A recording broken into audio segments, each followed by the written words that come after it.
Have you ever really stopped to think about one of the most common words in your vocabulary?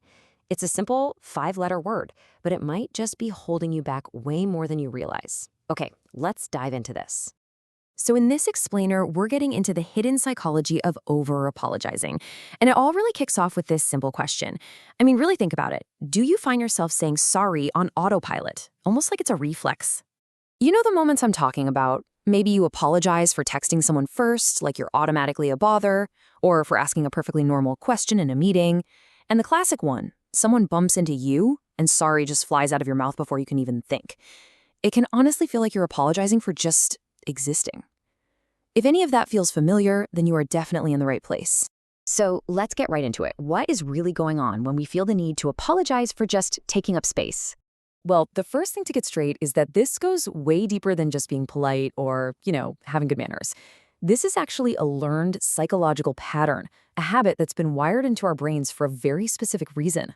And that reason, well, that brings us to our second point. It taps into a really powerful, really fundamental human emotion, fear.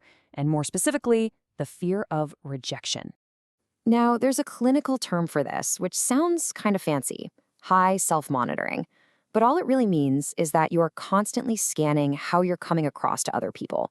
You're replaying conversations in your head, asking yourself, oh, did I say that wrong? You're basically trying to manage everyone else's perception of you before they've even had a chance to form it. And why? Why do we do this to ourselves?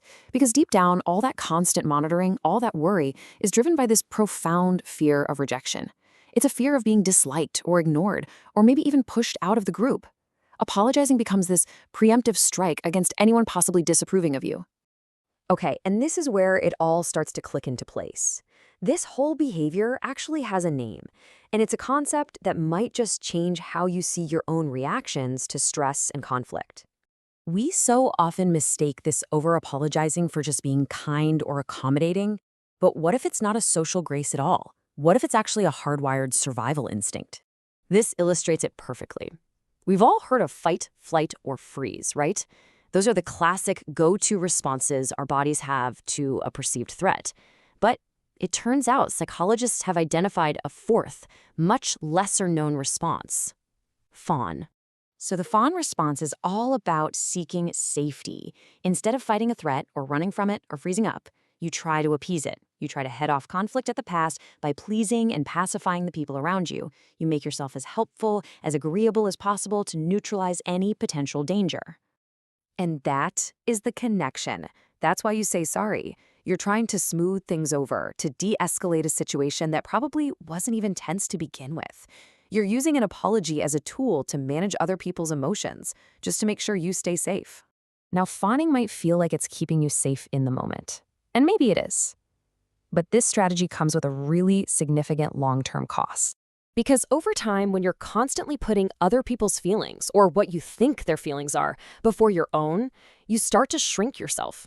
It's like you're making your own needs, your own opinions, even your own presence smaller and smaller just to avoid rocking the boat. And this brings us to a super important distinction. Genuine kindness, that's driven by a desire for connection. It comes from a place of strength, and it's expansive. But fawning? Fawning is driven by fear. It's reductive.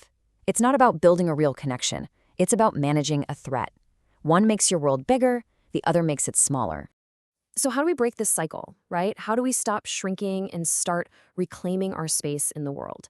Well, it all starts with a few small but really intentional actions. Here's a simple 3-step process you can literally start today. Step 1, just notice. For one day, track how many times you say sorry when you don't need to. Just collect the data, no judgment. Step 2, pause.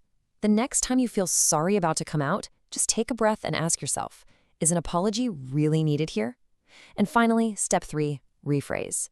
Swap out the apology for a direct statement. So instead of sorry to bother you, try, is now a good time? Instead of sorry for asking, just say, I have a question. Look, this isn't about being rude. It's about being clear.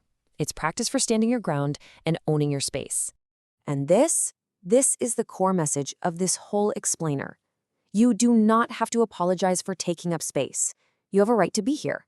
You have a right to have needs, to ask questions, and to exist in the world unapologetically.